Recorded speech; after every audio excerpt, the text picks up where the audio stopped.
alaikum. Mr. Moderator, our distinguished guests, brothers and sisters, our friends and our enemies.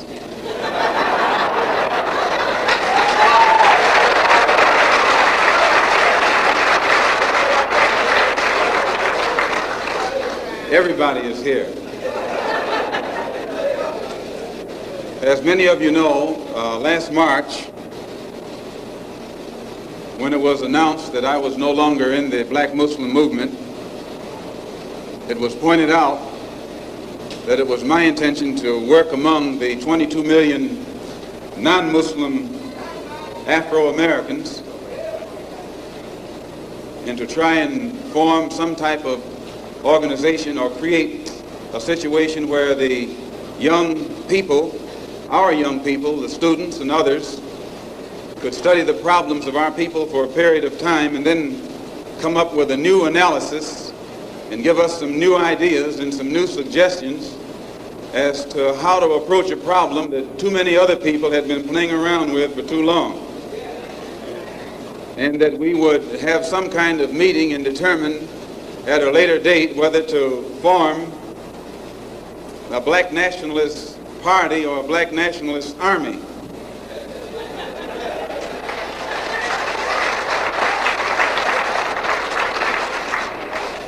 There have been many of our people across the country from all walks of life who have taken it upon themselves to try and pool their ideas and to come up with some kind of solution to the problem that confronts all of our people. And tonight we are here to try and get an understanding of what it is they've come up with.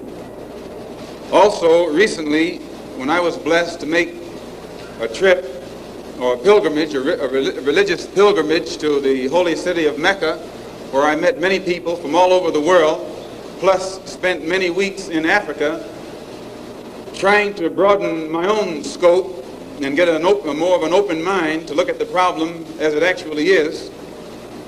One of the things that I realized, and I realized this even before going over there, was that our African brothers have gained their independence faster than you and I here in America have. They've also gained recognition and respect as human beings much faster than you and I. Just 10 years ago on the African continent, our people were colonized. They were suffering all forms of colonization, oppression, exploitation, degradation, humiliation, discrimination, and every other kind of ation. And in a short time, they have gained more independence, more recognition, more respect as human beings than you and I have. And you and I live in a country which is supposed to be the citadel of education, freedom, justice, democracy, and all of those other pretty sounding words. So it was our intention to try and find out what was our African brothers doing to get results so that you and I could study what they had done and perhaps gain from that study or benefit from their experiences. And my traveling over there was designed to help to find out how. One of the first things that the independent African nations did was to form an organization called the Organization of African Unity. The purpose of our Organization of Afro-American Unity, which has the same aim and objective, to fight whoever gets in our way.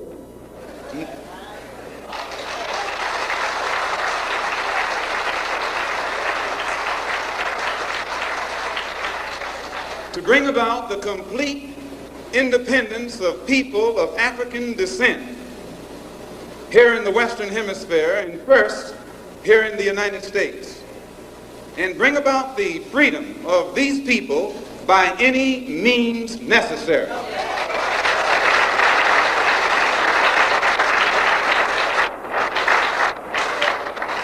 That's our motto.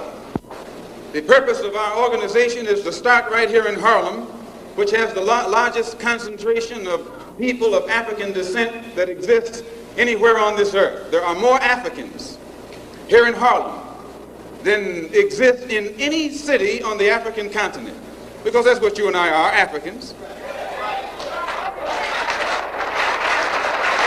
The Charter of the United Nations, the Universal Declaration of Human Rights, the Constitution of the United States, and the Bill of Rights are the principles in which we believe, and that these documents, if put into practice, represent the essence of mankind's hopes and good intentions, desirous that all Afro-American people and organizations should henceforth unite so that the welfare and well-being of our people will be assured.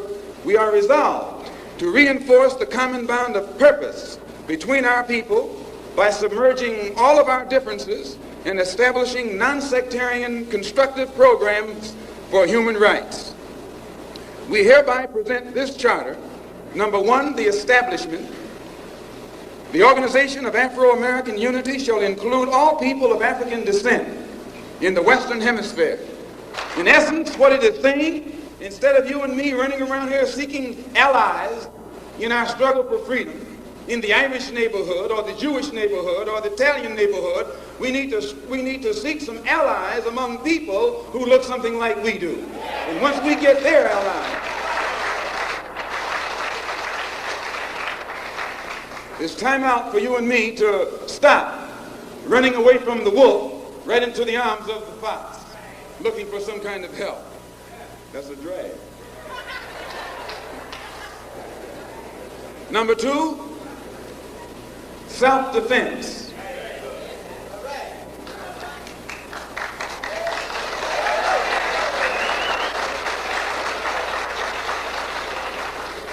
Since self-preservation is the first law of nature, we assert the Afro-Americans' right to self-defense. The Constitution of the United States of America clearly affirms the right of every American citizen to bear arms. And as Americans, we will not give up a single right guaranteed under the Constitution. The history of unpunished violence against our people clearly indicates that we must be prepared to defend ourselves, or we will continue to be a defenseless people at the mercy of a ruthless and violent racist mob.